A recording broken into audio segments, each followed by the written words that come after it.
welcome back to another edition of Aang Mail. Yay! Yay! I'm excited. I'm very, very, very, very excited. This is like, if recording the standard podcast, I call it standard, that's not even right.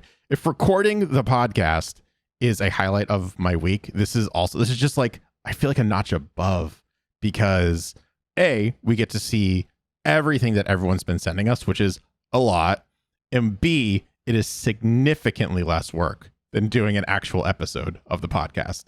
That's true. So so this is like the dessert, right? Yeah. Of our week. Yeah, like the cherry on top of the whole ice cream sundae. The maraschino cherry. Mm-hmm. I love it. Mm-hmm. Cool. So yeah, we have a couple emails to go through. And our first one comes from Kareem. And Kareem writes, "Hi, Booster or Acorn, or both. I just wanted to say hello and that I look forward to your podcast every week. I just wanted you guys to know that I really do love your podcast and wanted to say some things about the last episode, The Storm. You guys were talking about how Aang said that if he would have stayed, things would be different, but I agree with him because of many reasons.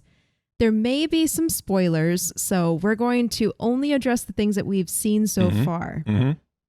And this goes for anyone who writes in. We will write back to you and talk about everything that you bring up in the email. But when it comes to Egg Mail editions or when we read things on the podcast, we're going to keep them as spoiler-free as possible and only relevant up to the most recent episode that we've covered. And just so everyone knows too, as of this recording, the most recent episode that has been released is the Northern Air Temple. Yes. So we won't be talking about Toph, but I want to. Cry. So bad. So sad. We're so close though. I know. We're so close. I know. I'm so excited. Yes. Okay. Kareem was saying that because Aang can go into the Avatar state, and we see that he's gone into the Avatar state a couple times in the first book, it is Kareem's belief that Aang could have defeated all of the Fire Nation soldiers and saved the day. I don't know if I agree with that, because I'm on the fence. I feel like the Avatar state, which is probably what Aang would have to go into in order to achieve this success, this victory, is very limited from a time frame and energy standpoint. So I feel like you'd be surrounded by all these Fire Nation soldiers, and then he would just go into Avatar state because all he can really control is airbending at that point. And he would maybe defeat the first wave, but that's it. And then you have the second wave. Then you have the tanks that may or may not exist at that point. And then you have the Navy. And then you have the Fire Lord himself. All powered by the Great Comet. Yeah. So that's also why I'm kind of on the fence too. Kareem was saying that even though the Fire Nation would be powered by the Great Comet, Aang, using the Avatar state, would be powered by every Avatar that ever existed. So I feel like it's one of those But for classic, a short period of time. That's the key right there. Yes. Is all that is also all the Fire Lord would have to do is just wait it out. That's it. Yeah, wait for him to get tired and come out of the Avatar state and then wipe everyone out. Right. Yeah. And remember, at this point, it's not Ozai. It's a different Fire Lord. So this one is... It's Sozin. Yeah. Sozin. Oh, yeah. Duh. Sozin's Comet. Duh. That realization just hit me like Sozin's Comet. No, that doesn't hit anything. That's weird. Anyways, I don't know if he was a tactician or not, or if he was patient. I don't think we know that, at least at this point. Not yet. Not yet. So, if he was patient, all he would have to do is just sit in the background and just wait it out, and then just like one sucker punch to the Avatar. Yeah. And that's it. Yeah, exactly. This reminds me of one of those stories or games that you play, like who would win? Yes. Zeus or in like some other fictional or hero Donald or Duck. Yeah. Maybe on like more equal footing, but yeah, I don't know. Donald Duck is the most powerful mage in Final Fantasy lore. Period. Okay, that's stretching it. No, he is. Kingdom Hearts, maybe. Also, Kingdom Hearts is Final Fantasy. Because they have Final Fantasy characters in Kingdom Hearts. So therefore, it is all part of the same universe. I don't know. Maybe the multiverse. Yes. Because you have Cloud in there, yes. Sephiroth. Multiverse, yes. But they Multiverse. even name some characters different. Well, like Like Squall. Aerith versus Eris. Yeah, but Squall was also Leon. So that makes sense. I know. Yeah. It's different. Yeah. Anyway, he's still not very Avatar. powerful. Here's another good one, just for everyone playing at home. Superman versus Neo. From The Matrix? From The Matrix. That is a rabbit hole, and we're going to do it on an Avatar form. Because in order for those two to exist, they say in the Matrix movies, aliens, Kryptonians, are part of the Matrix. It's like a glitch in the code, essentially. So, therefore, he can get on that footing as Agent Smith. So that's how Superman gets his powers, is by manipulating the code in the Matrix. So if he can do that, and Neo does that, then they're equal footing. Or follow me on this adventure here. I've had this discussion many times, I promise you. Or if it's in the real world, so like let's say Superman's plugged into the Matrix, right? Like everyone else is, and he can unplug himself. He would then be again on equal footing with Neo because Superman gets his power from the sun. So they all live pretty much like this. They block the sun out so they don't get the sun. So then there's another fight right there, is they would be again on equal footing because neither of them have power. I might have had that conversation once or twice with many friends. Yeah, I was going to say, you might have thought about this before. Yes. But yes, like that game. Like that game. Like that game. Like that one. Perfect example. Neo versus Superman. Mm-hmm. Exactly. So good. Kareem goes on to say at the end, asking if we plan on going through Legend of Korra. Yes. Yes. To everyone who is watching or listening to this right now, yes, we do plan on going through Korra after we complete all 3 Avatar: The Last Airbender books. We also want to cover the Kyoshi books, the Shyamalan movie, and the comics as well. So and the Netflix stuff. And the Netflix stuff whenever when that it hits. drops. Yeah. Yes. Even though Mike and Brian have pulled out, we still want to cover it on the podcast. So buckle up, kids. You're in this for the long haul with us. I'm kind of secretly hoping that the Netflix stuff doesn't hit until after we're close to being done. That way we can like have an excuse to just come back. Agreed. Yes. Triumphant return. Yeah. Last thing from Kareem's email is they say their MVP is Katara, which, another Katara fan. I love it. It's fine. You know, it doesn't have to be Sokka. Not everyone can pick Sokka, I guess. Doesn't always have to be Sokka. Fair. Yeah. Fair. Give my girl Katara time of day every once in a while. There's also a very nice pun in the email. There was? I missed it. Yes. Appa is also an MVP because in some ways he is an underbison. But A playoff of underdog. I see what you did there. I see it. Awesome. Thanks so much, Kareem, for writing in. We really appreciate it. Yes, thank you. Thank you so much for taking the time. And I think we just responded to Kareem as well. So we did. We did. By the way, everyone, if you don't hear from us for a bit, I promise you will hear from us at some point. There's so many of you. Was not anticipating that. In the best way. In the best possible way. All right. So the next one. I can't wait for the next one. I'm so excited about the next one. The next one comes from Corey. And Corey writes, "Hey, Corn and Greg, big fan of your podcast. I've just started listening at my boring office job. You keep me going every day because I get to virtually watch my favorite show during work hours, but with so much extra amazing insight to listen to. As much as I love you guys, sometimes I find myself wanting to join the conversation and argue for my favorite character, Monk Gyatso, to be MVP of every episode, even when he's not in it. That's fair.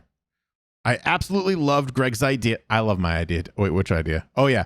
My idea. You love my idea of the live action cabbage merchant being Jason Mendoza. Should they recast the role? Yes. Please if they have to recast, please make that happen. Had me dying in my cubicle. I really look forward to diving back into the older episodes when you get further because there's so much foreshadowing you guys don't dive into because of reasons.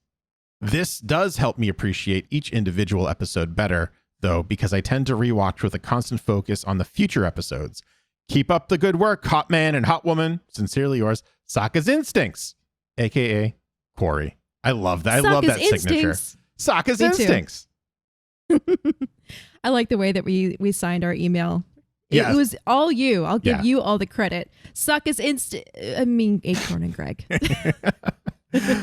When it comes to Sokka and Sokka adjacent content, I love it. Yes. I love it all. Thank you, Corey, so much. That's super nice of you to say and to agree with me. Thanks.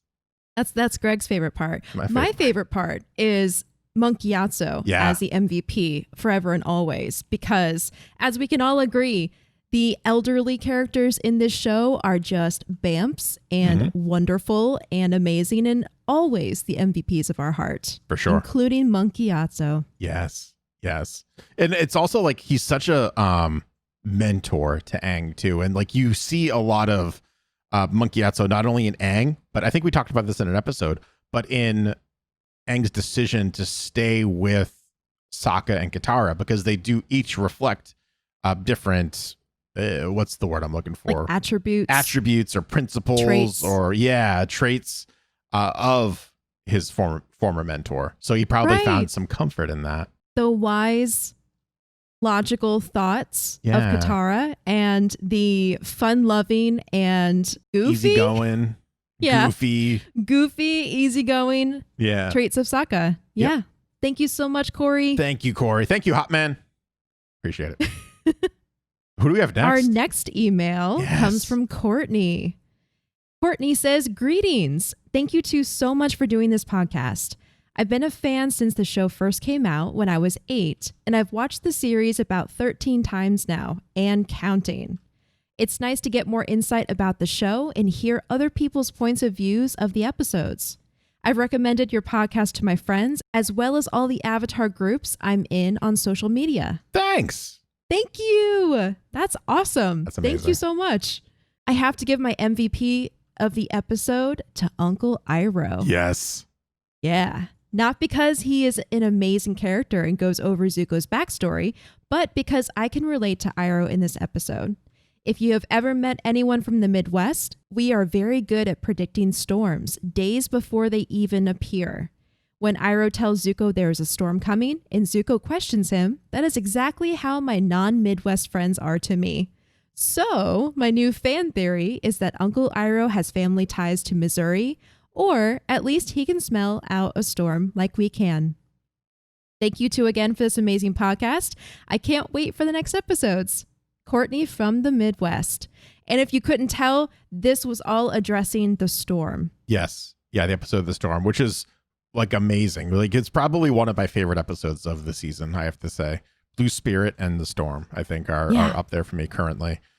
Which we discussed kind of being a part 1, part 2 type of deal, because Aang learned something in the Storm and then Zuko learned something in the Blue Spirit. Yeah, exactly. I like the idea of Iroh being from the Missouri of the Fire Nation. Yes, me too.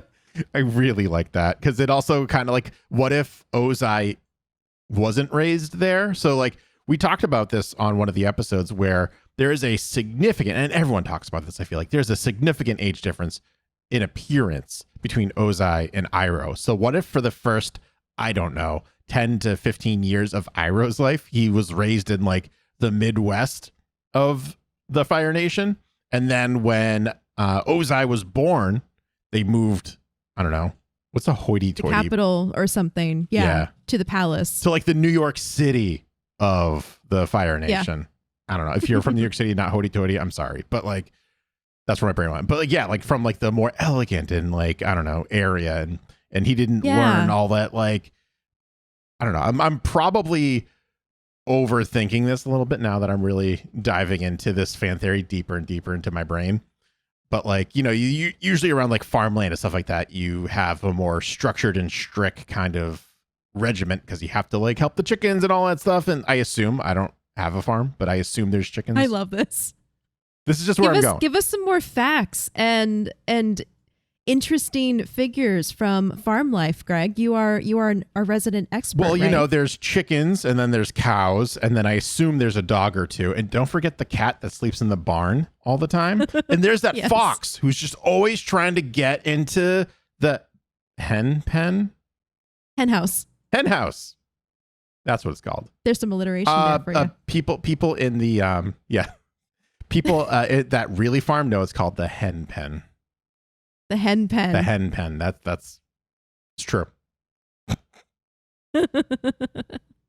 Anyway, we love the idea of Uncle Iroh having that keen sense that Missourians have been able to sniff out a storm. So thank you so much for writing in, Courtney, and sharing this thought with us. Yeah, and she has a real life superpower.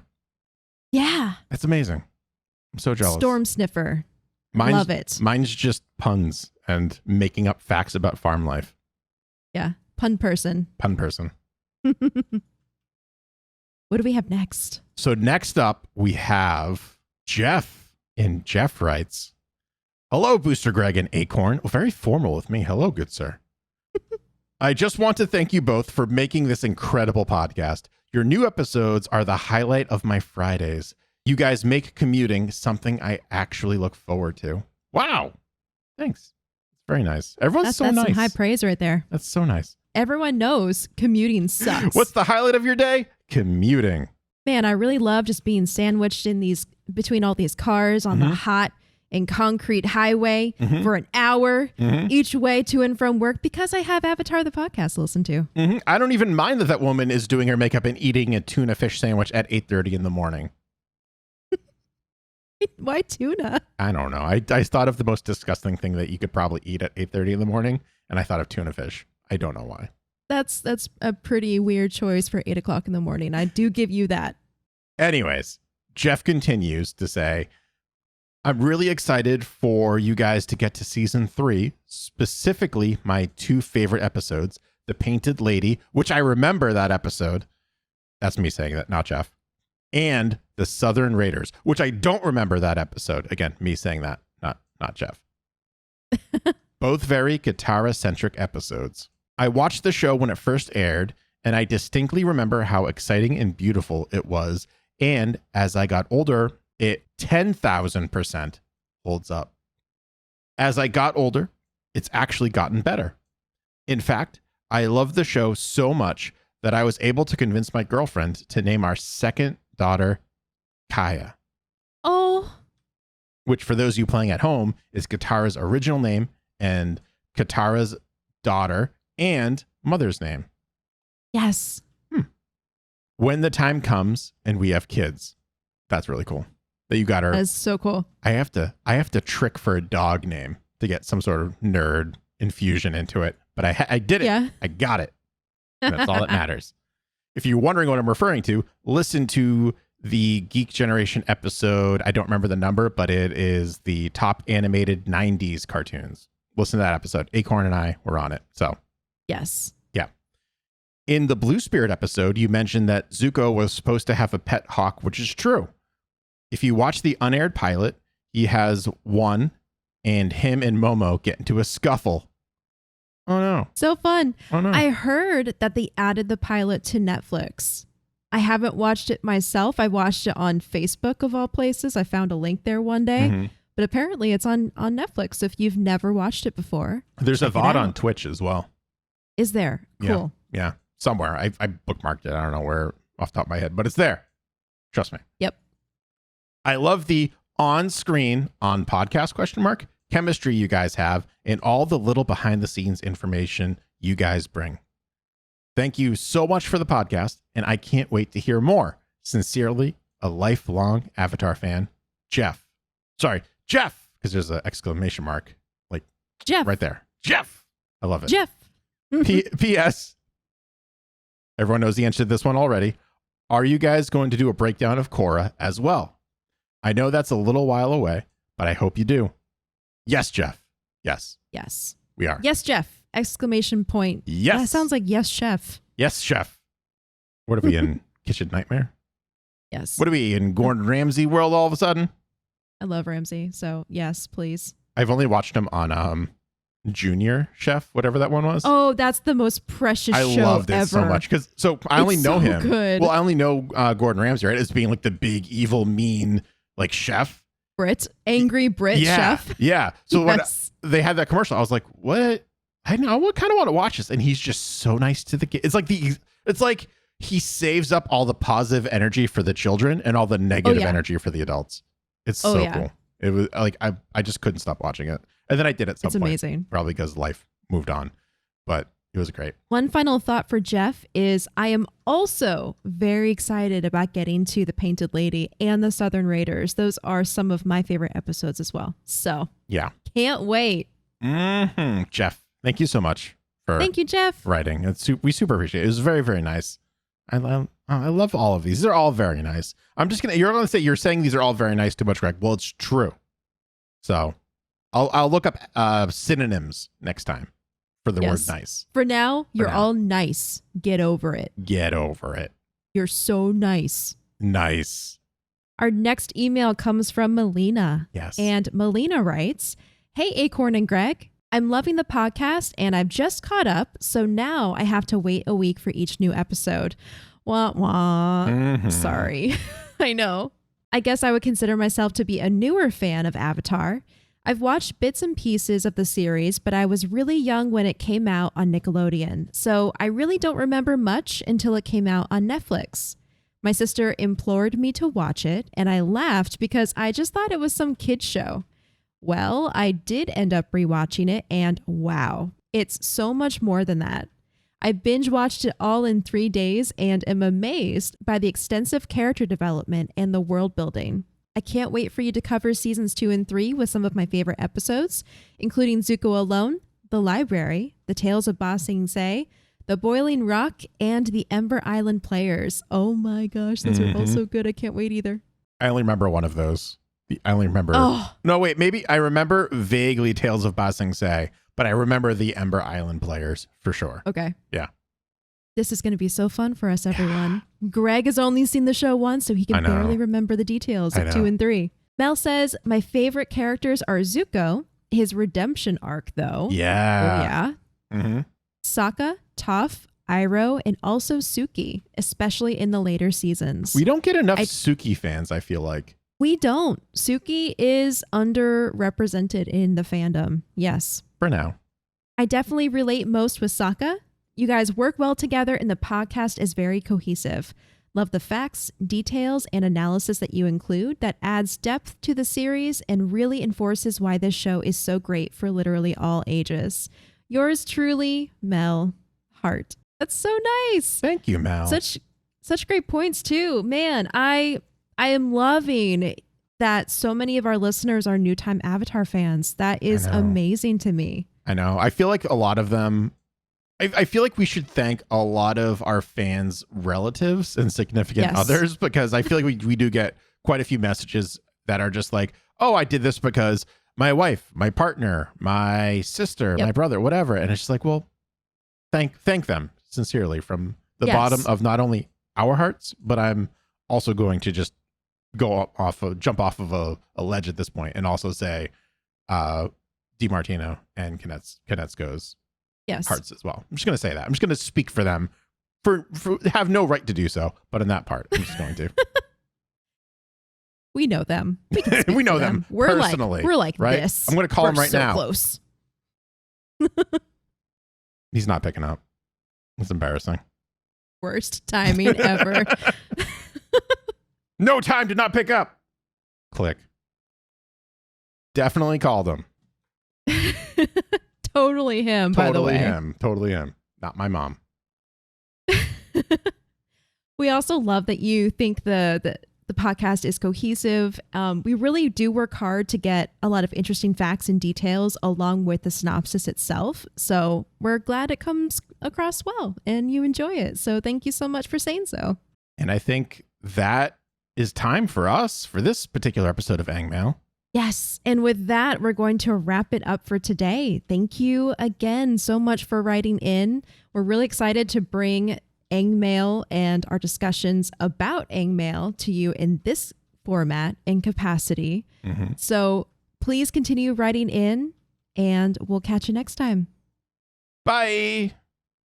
Bye. I'm not waving. You don't get that. Don't look at me.